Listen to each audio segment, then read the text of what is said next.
Good evening, folks, and thank you for joining me again here in the accident ward. I'll be interviewing a few very special cases.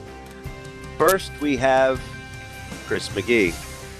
A replicator accident left him fused with a bowl of tomato soup. Hey, at least I don't have to wear a bay leaf under each arm anymore to smell this way.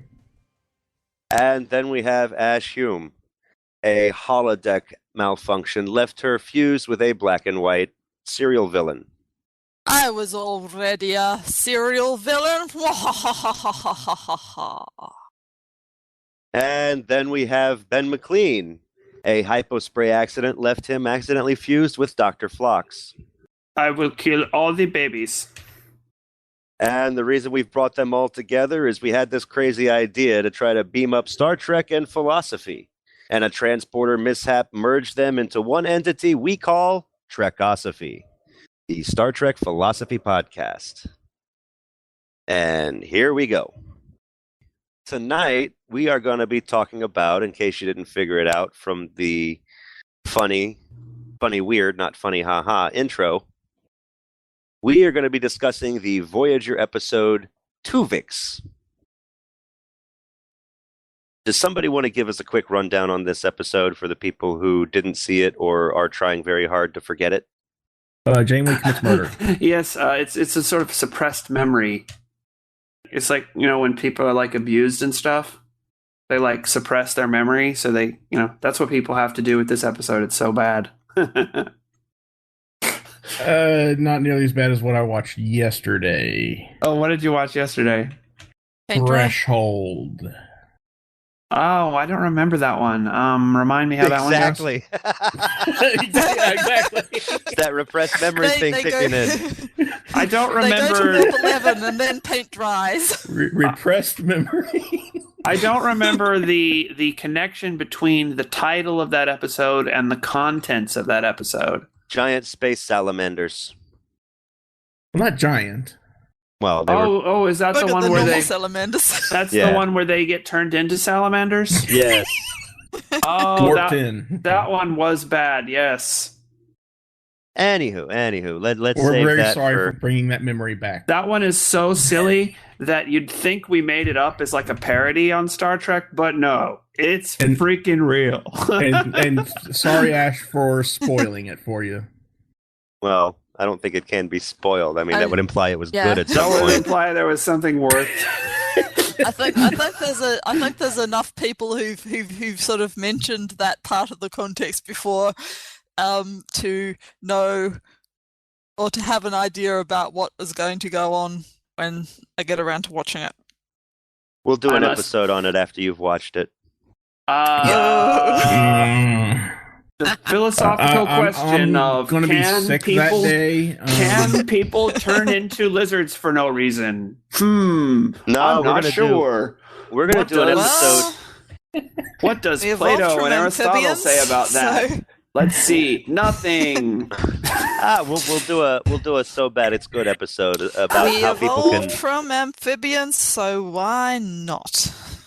Well, we could mention circular evolution, which is a weird theory that I first heard about on Sequest. But anyway, you watch that movie Evolution. That's good. Okay. Anywho, whatever. Tuvix.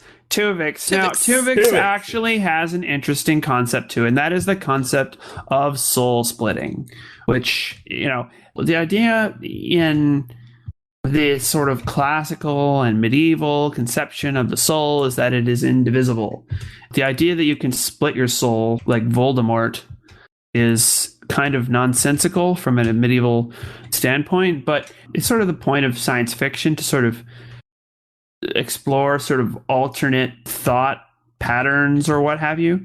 So, it seems like a sort of a reasonable place for science fiction to go is the idea that, two souls can merge into one and then can be split into two. By the way, what soul meant to like the Greeks in ancient Greek philosophy wasn't so much the spirit like in Christian ideology. It was more sort of whatever the animating principle in the living thing is. And So we are not necessarily talking about spirits when we're talking about souls in the context of like Plato and Aristotle and company. So it was anima, yeah. anima Yes, in Latin. It was yes. the breath. Mhm. As soon as your breath left your body, it was thought to be your soul, sort of flying away or leaving or Sure, yes, something definitely. like that. Definitely. But the question of like whether there is a sort of supernatural non-physical spirit or not is sort of a different question from the question of the soul. Well, it certainly does become the same question once we start talking about the immortality of the soul, like in the Phaedo. But we aren't even going there in this episode. We're more sort of playing with an alternative sort of idea of a divisible soul instead of an indivisible one. So let's try to keep it a little bit more pedestrian if we can. Yeah. See, I figured we just discussed the obvious question everybody always talks about, the moral implications of the end of the episode. Yeah, which is the most interesting part. But I thought that that was sort of a good way to sort of get us into it. I think that was the entire reason that the episode was written, was probably just to present this moral dilemma at the end of the episode. Yes, definitely. I don't think I would have made the same choice as Captain Janeway, but I can't really fault her for it because it really is very gray kind of area. And you don't hear me say that very often, do you? I'm not, much of a gray area kind of guy. I'm more of a... Well, what does your natural law theory state about this? Yeah, it says souls are indivisible. It doesn't admit the facts of the case that the episode presents us with. So, yeah. So it doesn't help you. Yeah, and you can clearly see at the end of the episode that Janeway is troubled by her own decision. But it was a decision she had to make, one way or the other. Definitely. I'm one of those rare people that say, not only do I think that I wouldn't have had a problem with that decision, but I also think it wasn't that she picked the best out of a bad choice. She made a good choice. That was the right thing to do. Okay, please explain. Okay, why? Well, there's three reasons. First, there's the utilitarian. Yes, you know me. I'm going to go for that first. They're right there with you. You have 2 crewmen you can save by sacrificing 1. Needs of the many outweigh the needs of the few. I mean, that part of it seems fairly straightforward on the surface, but what makes it tricky is the whole question of, were they already dead? Can you consider them alive? Was he really them trapped in one body, or was he some kind of offspring? There's also other considerations that ought to be taken into account. The fact that there were actually 3 organisms merged into one. People tend to forget about the plant. And that plant was what caused the whole merging thing to happen in the first place. So anytime you beam Tuvix down, he's still got that plant merging DNA in his matrix with the other 2 people. Every time you send him on an away mission, you're going to lose another crewman that gets absorbed into the Tuvix thing. Wow. I never even thought of that. And also, plant rights. Wow. Only on Trekosophy and on some Batman shows, because there's Poison Ivy. Someone ever think of the plan? Yeah, I mean, Poison Ivy does that on Batman, but you don't hear that much other places. There's this good little song by the Arrogant Worms called "Carrot Juice's Murder." It's hilarious. You should get that and use it in the episode somehow. Carrot Juice's Murder. It's done. That could be the intro. Yeah, music. it's done like in the style of one of those anti-war, folk songs from the Vietnam era, and so it's just really hilarious. Save the spud, eat a cow instead. It's really funny. I do have one final kind of like the third big reason. The third big reason, and this is the most important one. Basically, short version is Tuvix is evil and must be destroyed. Why is Tuvix evil? Well, at the very end of the episode, he tried to lay that whole guilt trip on the crew, and the crew having a conscience and morals and all that, it worked, and they all felt bad for what they did. But basically what Tuvix was doing was saying, screw those 2, I want to live. I don't want them to live. And that's anathema to a lot of what the Federation stands for and a lot of what good people stand for. Tuvok would be big on the whole needs of the many outweigh the needs of the few. And if the situation called for it and there was no other way, he'd sacrifice himself to save others. Neelix, for all that Neelix was kind of a sniveling, cowardly comic relief character, whenever push came to shove and he got backed into a corner, you saw that Neelix would also step up and do the right thing. And he was willing to put others before himself. Well, even Janeway said that to Tuvix. She said that Tuvok would definitely lay down his life for anyone else, and she had a suspicion that Neelix would do exactly the same. Yeah, and here you have Tuvix, who spends half the episode saying, "Oh, I'm basically them. I'm just like them," and yet when push comes to shove, screw them. I want to live. Let them die. That's an interesting point. So, what can you trust a guy like that on your crew? He's not going to watch your back. He's going to throw you under the bus. And with him being so unnaturally, freakishly large, you know he's going to be able to run faster than you. So he doesn't have to be faster than the Space Bear. I thought he had a freakishly large head, but I don't know about he was a beefy dude all around. I mean, he was a big guy. So, I mean, but he had showed that he would be perfectly willing to sacrifice others to save his own skin. Which and the plant would end up getting a lot of people killed. I don't know. And the plant. Let's not forget the plant. Okay. Okay. We're not going to forget the plan. But I don't know if that makes him evil. Well, I don't even know if it makes him, that different from what many other people would have done. I mean, I would totally have acted the same way Tuvix did, but I am a selfish, interested in my own survival first kind of guy. I don't have those noble ideals that the Federation aspires to. Here's maybe not evil. Just evil might be too strong a word. Yeah, maybe just he's selfish. He's not noble. He's not heroic. Yeah. Well, here's I'm not sure I really agree with this, but here's the obvious counter argument to that, and that is that Tuvix is a living person who is here, who is right in front of us. While Neelix and Tuvok, we're not sure if we'll get them back, even if the procedure works as intended. It's never been attempted before. And to try to attempt something, this experimental medical procedure that's never been done before, without the consent of the participant, which is known that it will, most certainly kill him, in order to save other people. I mean, there's just so many levels on which I can't find a sort of a general case that is analogous to this.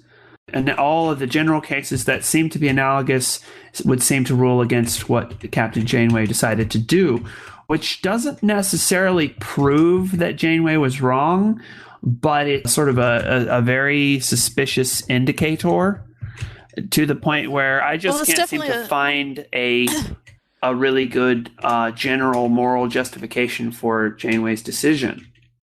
See, the thing is, it's definitely a sci-fi context. But what might be an analogy is, for example, could you ask somebody to sacrifice their lives if their body organs could save a bunch of people? Yeah, and we wouldn't do that, would we? Well, we do all the time. That's did you sign your donor card? Well, we don't kill people to harvest. Not self-sacrifice. We don't kill people to harvest their organs. What was that movie with Will Smith where he was a horrible person and he went around?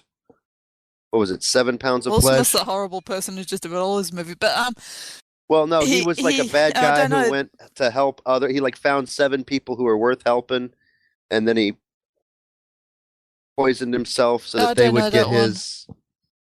But there's there are a few movies that sort of deal with that, like Never Let Me Go is one that's just come out fairly recently. I don't think very recently. with Keira Knightley and the girl from Great Gatsby, and she's in it too. Okay. Yeah, my wife was But just correcting me. It was Will Smith. He caused the death of a lot of people.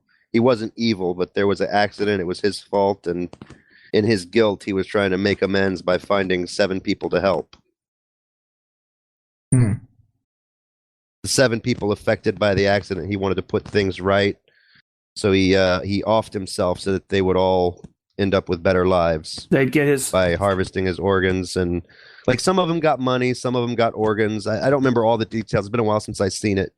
What was it? 7 pounds of flesh? Was that the name of it, dear? Something like that. Yeah.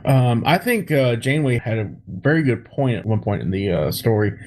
She said, it's funny, if they had a way to bring Tuvix back to Tuvok and Neelix the moment that the accident happened, they wouldn't have made, had any problem whatsoever doing it right then and there. But now he's been living with them for like 2 weeks or whatever. They hesitate. And she said, at what point did he become an individual and not a transporter accident? And that's a good question, I think, because we often think of, well, it's just an accident, let's correct it real quickly, take care of it. But, how long do you wait before that person becomes an individual and not an accident? It's an interesting conundrum, and it's almost like saying at what point is like what abortion? At what point is the thing alive and that you shouldn't abort the fetus?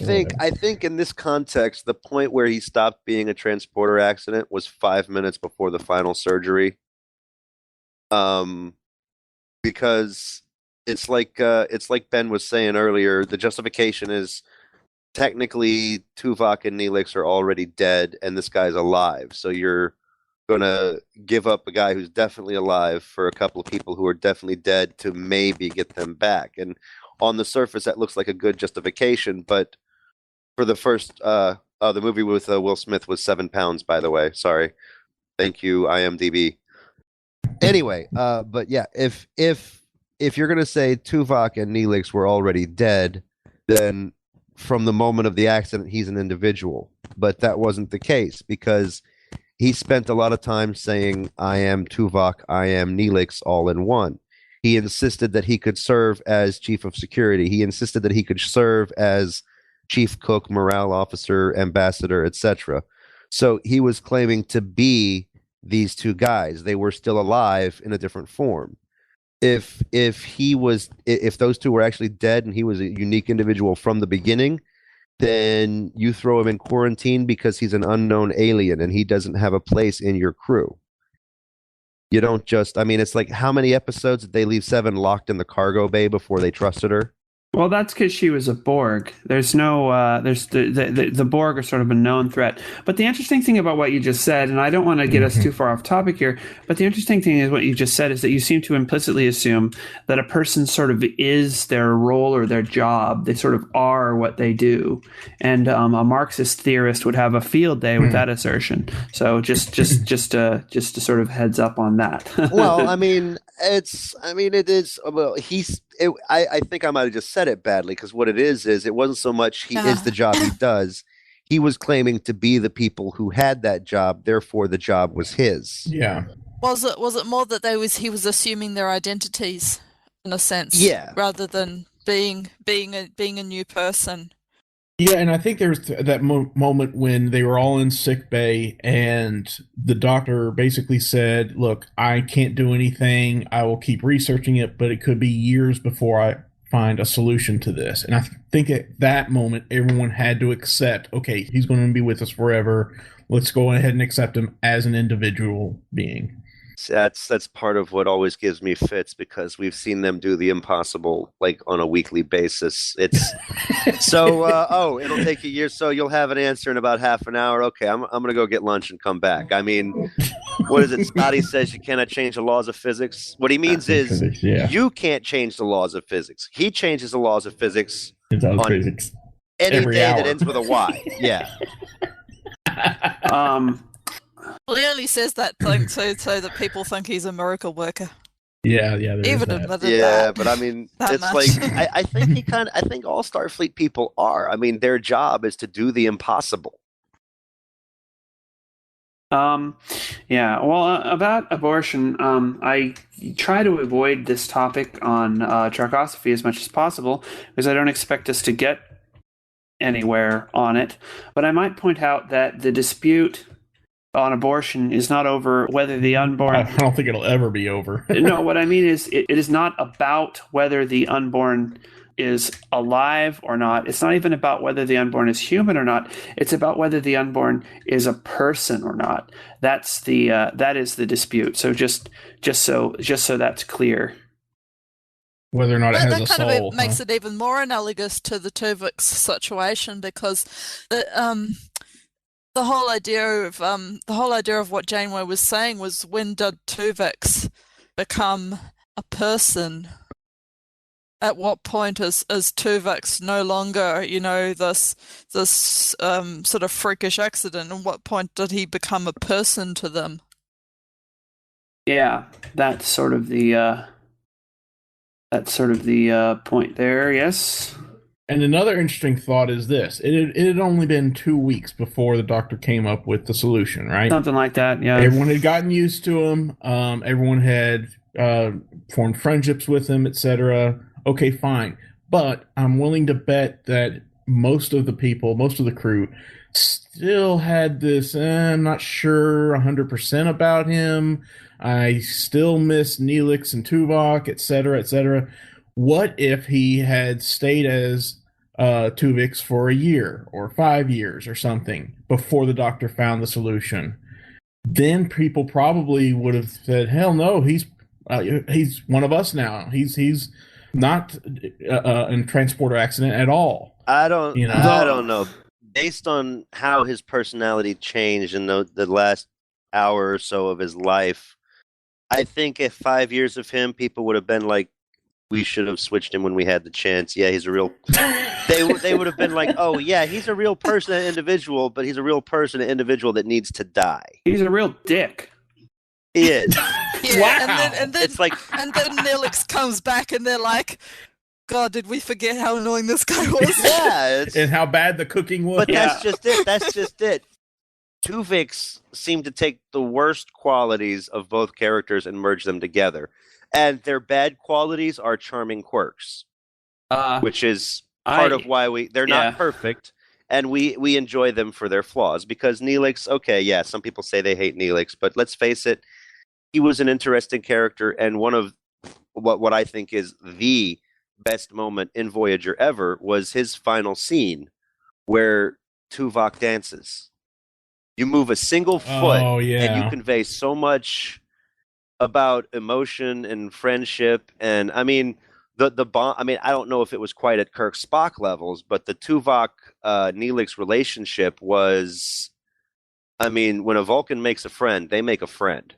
They're not easy to do, and they had that. And so Neelix, in spite of his annoying habits, is redeemable. Is he's got enough good qualities that make him worth putting up with the bad cooking. Yeah, actually, I Neelix is a nice character. Very annoying though. He's that annoying he's that annoying person everybody kind of knows and puts up with. Yeah. Well, but at the same time, Tuvix was a much better cook. He was a much better security officer than Tuvok. He's become friends with Chakotay, amongst many others, I'm sure, as well.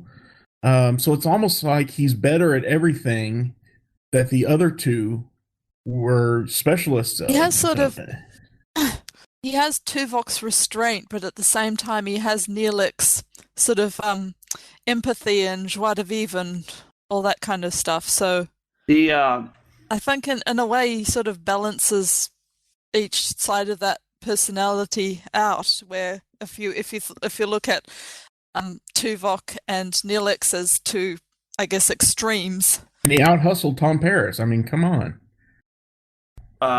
Yeah, I don't know if that's a plus or a minus. I mean, Tom Paris is their only convicted felon, and you're You're able to outscam a felon. That's a good character reference right there. If one of us had said that, you would immediately start defending it, Bill. That's why we love you. I'm a ornery, well, stubborn. it's something that Voyager needs sometimes is people who can outscam felons. Yeah, you gotta... I call Kirk a felon sometimes just to make a point because let's face it, what he did in Star Trek 3 was basically it could be argued it was high treason, but still love Captain Kirk and he's awesome. 17 different temporal violations. Yeah, and we've only seen the mild ones. We haven't even seen the worst that he's done. Yeah, those are probably going to be in Star Trek Into Light or whatever the next movie's going to be called. He stalked Jamie Lee Curtis. No, sorry. So, anyways, where were we? Oh yeah, Tuvix and personal worth.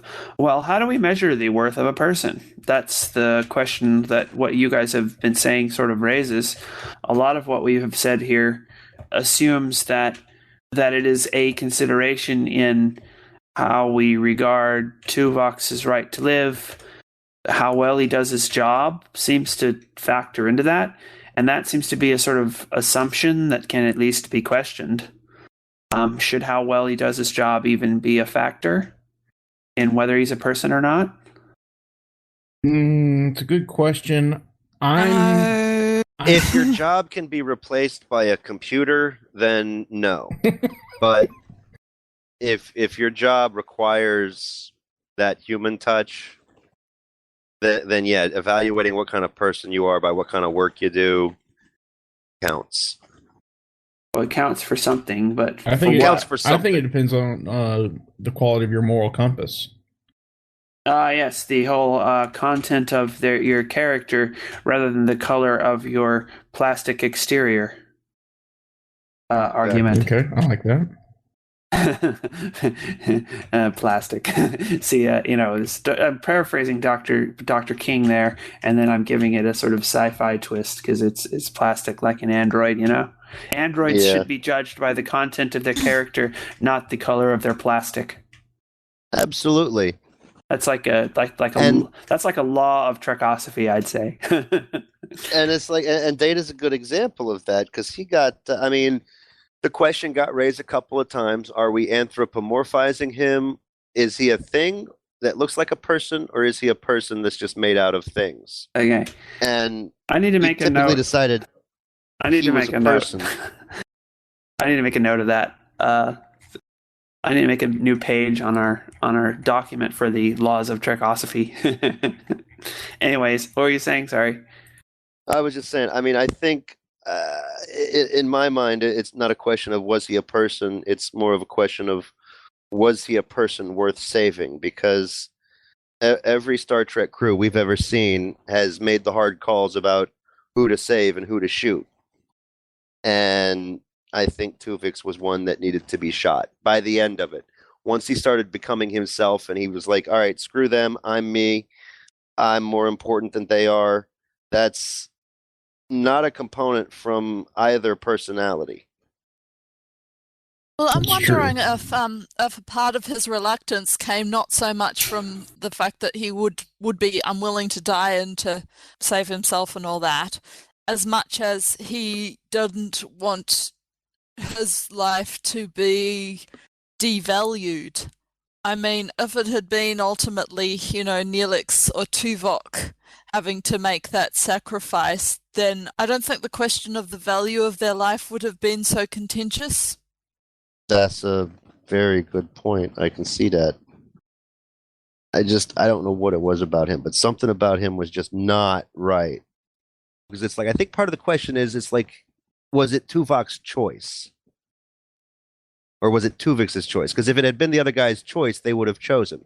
And if you give this guy the choice, he would have chosen differently. So, given the right to choose... Yeah. Sorry, I'm interrupting you. Well, here's where it gets kind of, oh, no, that's all right. I'm just sort of Here's where it gets kind of into the metaphysical, because I think at one point Janeway says to Tuvix, well, we're ignoring Tuvok and Neelix's voice in this. They can't speak for themselves. But I come to wonder whether, because Tuvix in a sense had their memories and a part of their consciousness and stuff like that, so you could even argue that in a way they weren't, I guess, out of the equation in the sense of speaking through him. And also, let's not forget, Cass came crying to Janeway to bring back Neelix. Yeah. I think that swayed her decision somewhat too. Yeah, it's very... let's talk about that ending. That is actually a really well-written and acted set of scenes there. I think so too. And I think one of the things they show really well is this sort of I guess it's a trope in Star Trek. I'd call it a trope, and I'd call it sort of the captain's private darkness, because in the end, in any Star Trek series, when there's a really hard decision that has to be made, it's up to the captain to make it. There's no wussing out for the captain. And whether it's right or wrong, Janeway had to push the button to do it herself. She couldn't order anyone else to do that. The Doctor wouldn't do it because Hippocratic Oath, which I thought was a really nice touch right there. Yeah. And Sisko has his moment of this in the Pale Moonlight, which we've talked about over and over. And I really feel like this is Janeway's in the Pale Moonlight. It's this super hard decision that's morally questionable that she has to make herself. Well, the difference is I think Janeway's decision was a little bit harder because Sisko basically got suckered the whole time. He got played for a patsy. So there isn't really any culpability on him. Janeway, it all did come down to her. She had all the information. She wasn't being scammed or conned or lied to. I think Sisko would. Said that he would. Yeah. I think he said he. Yeah, Sisko did say that he would do the same thing over and over again. And I think he would say that even though he didn't know exactly what Garrick was going to do, he knew the kind of person he was dealing with.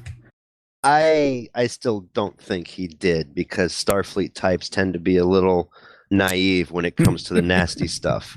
And it's easy to say, okay, I made this decision, and looking back, this is the decision I would have made. But he's got too much that moral compass the Federation types have. Even though that's what he says after the fact, hindsight is always 20/20. In a similar situation, there's no guarantees. I mean, he's not the kind of guy who would premeditatively authorize assassination. No matter the situation. He pretty much drew the line there, yeah. Yeah, and yet after the fact, he'll say, okay, yeah, I would have done the same thing. But that's after the fact justification to try to make himself feel better, I think, because he was an innocent dupe, and his Federation sense of responsibility says he should have been on top of it and known what was going on. Oh my gosh! Just the thing that I brought anger up at the end of that episode, to me anyway, made that pretty clear that he just did not know he was duped, and he feels really bad about it. But then he comes around and says, "Oh yeah, that I guess I can feel good about it." This sort of trope I'm talking about is not so much even a philosophical kind of thing. It's more just sort of something that the captain has to sort of live with, that it's just totally on them. It's kind of a characterization thing. Yeah, it is philosophical. It is, and that's what I'm bringing up. It's not even philosophy that I'm bringing up here. It's just character development and writing kind of thing. But I certainly wouldn't call Sisko naive at all. Not Sisko. Maybe Picard. I think Cisco had an idea on that episode what he was getting into. I mean, if he had, I don't think he would have said, if Garrick had come to him and said, "I want to assassinate a Romulan ambassador, please." I don't think he would have said, "Oh, okay then," or anything like that. But I think he had an idea that he was getting into something. I think it depends sort of dark on and morally whether he'd say that or not. questionable. I think would depend on how drunk the writers were that weekend. Of course, with Garrick, if he says, "I want to assassinate the Romulan ambassador," it probably means he's, Going to assassinate 10 Klingon ambassadors and the Romulan ambassador. No, he's going to assassinate 10 Klingons and make the Romulan ambassador the Emperor of Romulus. That's how Garrick something just like that. can't do anything straight. Another While thing I'd like to secretly think about. selling the Romulans out to the Borg. Another one I'd like to. Yeah, that's another one that has me thinking. Next Generation episode, Troy makes a friend of this scientist who hits his AARP membership age and has to go to his planet to die. Wait, Oh, that's Half a Life. Yeah, that's Half a Life. Oksana Troy. Yep. Thank Yeah, you. with That's, I David thought Half a Life Steers. was That's by a Valve. good episode. I thought Half a Life was by Valve, starring Gordon Freeman. no, that's Half-Life. Oh, but right. I'm sorry. It's Half a Life. I was wondering if anybody had any thoughts or can just off the top of their head spitball something, because if you look at it, that's what this comes down to. For the betterment of society, the scientist has to accept an execution. I think that's on our Oh, we Trekosophy could do a list, million too. years on that. Yeah, for We could talk a million years on that episode. now, and so here's Tuvix faced with the same, basically, one possible interpretation of events is he's faced with the same choice. So, is there any interesting compare and contrast between those two moments and how the scientist? I mean, he had a pretty valid reason for wanting to stay alive, saving his planet from extinction. Tuvik's reasons for wanting to stay alive was he wanted to save his own skin. And yet the two guys ended up making completely opposite decisions. I don't remember this exactly, so Timmerson's the scientist's name on that episode. His reasoning was also he was going to go back and everything, but I think his reasoning was also that he just at the end of his life he also found something, I guess, to live for personally, in the fact that he was falling in love with Oksana Troy. Say of that what you will. And so it wasn't just the planet thing, but yeah, he was up against some pretty intense pressure to die, and I guess in the end also another difference where those two episodes diverge is that in Half-Life it was his choice in the end. I mean, another episode you could compare this to is Similitude from Enterprise, where I think the clone Sim, he also wanted to live, but in the end he chose to die. The difference here is that Tuvix did not choose to die. That's probably a much better comparison, Trip's clone compared to Tuvix, because it was trading a life for a life. I didn't even think about that. I should have thought about that. I should watch more. Well, I should watch 5 episodes before each of these shows so I can make all the proper connections. Well, I thought Sim in that Enterprise episode, I thought he didn't have a choice. He was going to expire after a number of days or something, wasn't he? Well, he was just about to run off on a shuttle, and then he did not want to die. I mean, he did have a very short lifespan, but there was this procedure that he reckoned could have given him a longer life. Oh, yeah, he was looking at wanting to try that. He was considering an option that would actually save his own life. So it was there. It was I'd forgotten that part of it, apparently. Okay. I remember the O'Brien clone. It's too bad that guy didn't live longer. I Yeah, thought that was a good episode too. That was pretty cool. I mean, I wish they would have done it. I wish they kept him around for like a part 2. They could have done a whole wacky sitcom on that. Yeah. O'Brien and his clone trying to get with Keiko. Wasn't DS9 already kind of a wacky sitcom when it came to the O'Briens? No, it was a wacky sitcom when it came to Quark and his family. Oh yeah, I gotta find that video. There's also the whole thing about we need to be able to film with the one woman pregnant. So, but the only other woman on the show is the only one who could reasonably be pregnant. So let's have a transporter accident. That was so crazy. Actually, that wasn't a transporter accident. That was a shuttle accident. Shuttle accident. Yeah, whatever. So emergency procedure had to be done. Same difference. Yeah. Let's have a. DS9 definitely had its sitcom elements. I don't know if I'd call any character particularly sitcom. Let's have a insert noun here accident to fix that to be all sci-fi now.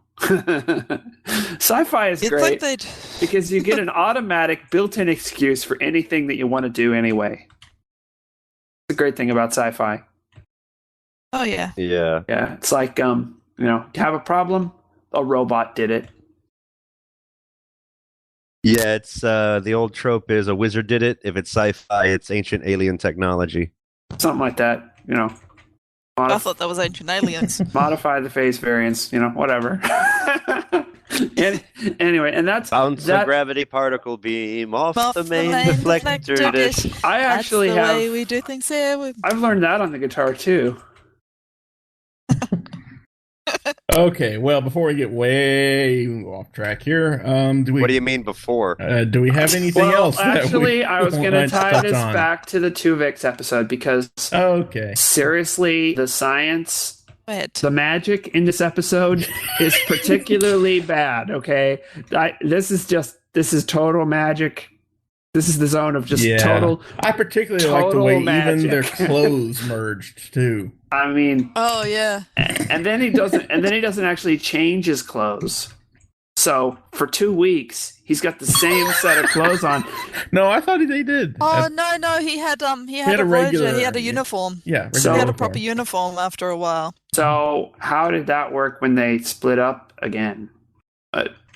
They should have both. Yeah, one of them should have been wearing the top, and the other one should have been wearing pants, and that would, But then you're stuck with a nightmare choice. Who do you want to see pants with? Right.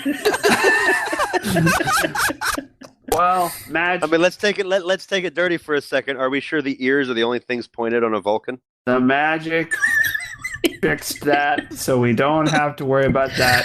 So no one can ever say Star Trek magic isn't good for something. I don't know. Radioisotope some celebum. I think the clothes thing's usually easily explainable because pretty much every Star Trek series has somebody talking about that time in the academy where they made an instructor beam in with no clothes as a prank.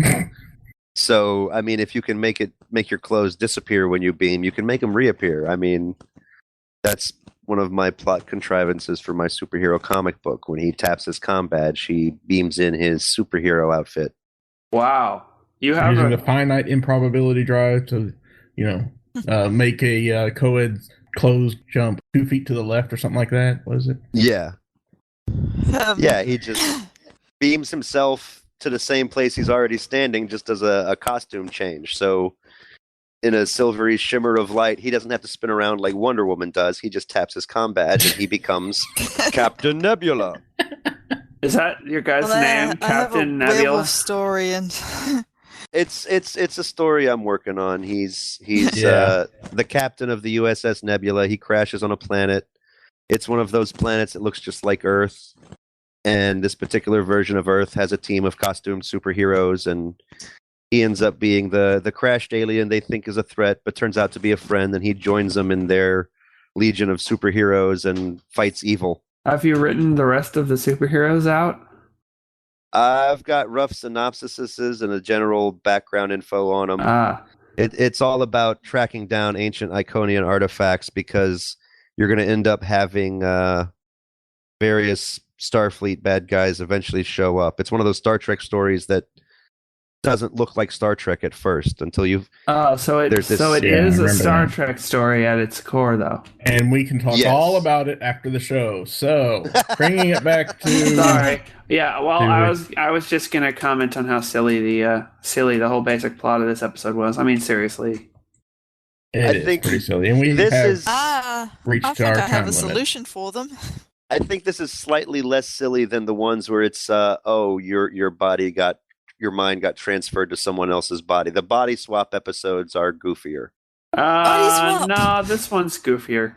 This one, I'm not even kidding. This one's goofier. It's not all that silly to think that you can sort of do a sort of brain scan and sort of transmit somebody else's brain state, and that's not as silly as this. Well, at least this one has a moral dilemma in it.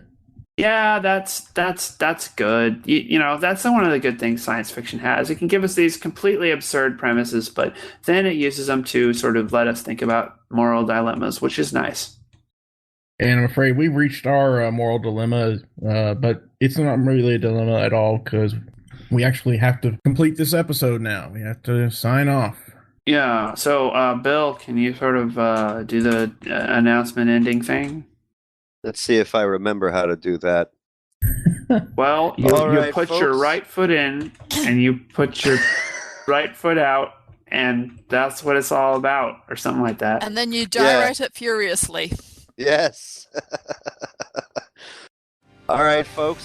Thank you for joining us for another fabulous episode of Trekosophy, the Star Trek Philosophy Podcast.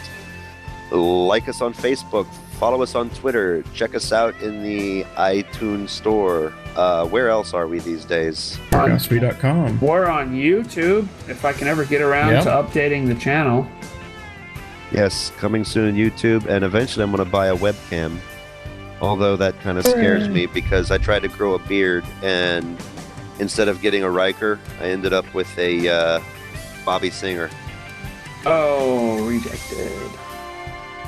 But anyway, yes, so like us on Facebook, follow us on Twitter, check us out at Trekosophy.com, download us from the iTunes store. Are we Android compliant yet, or are we still treating them like not people? You can absolutely check us out on any, as far as I know, any podcasting app of your choice. At the very least, you can definitely point your mobile web browser to Trekosophy.com, and the site will scale appropriately for your device. Very cool. Technology is amazing stuff. Yeah, I know. Trekosophy.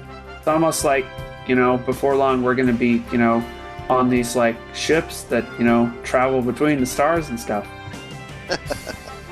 That's crazy. Who would think of that? Trekosophy is brought to you with support from the James T. and Carol M. Kirk Foundation and the support of viewers like you. So email us. It's trekosophy@gmail.com. Send us your questions, concerns, complaints, fan mail, money, whatever comes to mind. Death threats. Oh, we're going to get those anyway. Yeah, those are a dime a dozen now. Yeah. So send us more death threats because we need more dimes. Anywho, thank you very much. Have a nice night. We're going to beam out, but we're going to do it one at a time just to make sure there's no accidents.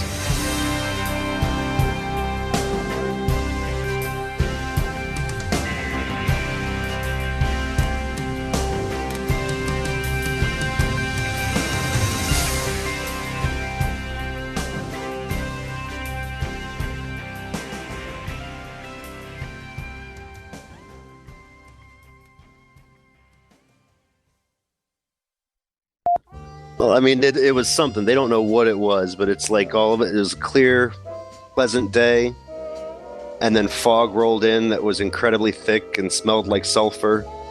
And then the government got on the radio and said, yeah, you might want to stay indoors. Oh, that was here in the U.S.? That wasn't in Russia? I thought that was Moscow. U.S., Russia. It's easy to get them confused. These days, yeah, sadly. Well, I mean, if a portal to hell is going to open, it would either be under Vladimir Putin or it would be in the United States, because the Armageddon always begins in the United States. Or Cardiff. I heard something. I think I hear something too. Oh my God, it's right behind us. They're insane creatures, emus, if you ever see them for real. Well, it's ostrich envy is what it is, because they're not really... They wish they were ostriches, but they come up short. And Ben's got some heavy breathing. I do? That might... Just a slight bit. Let's get... Yeah. Oh, I will have to turn the sensitivity on the microphone down.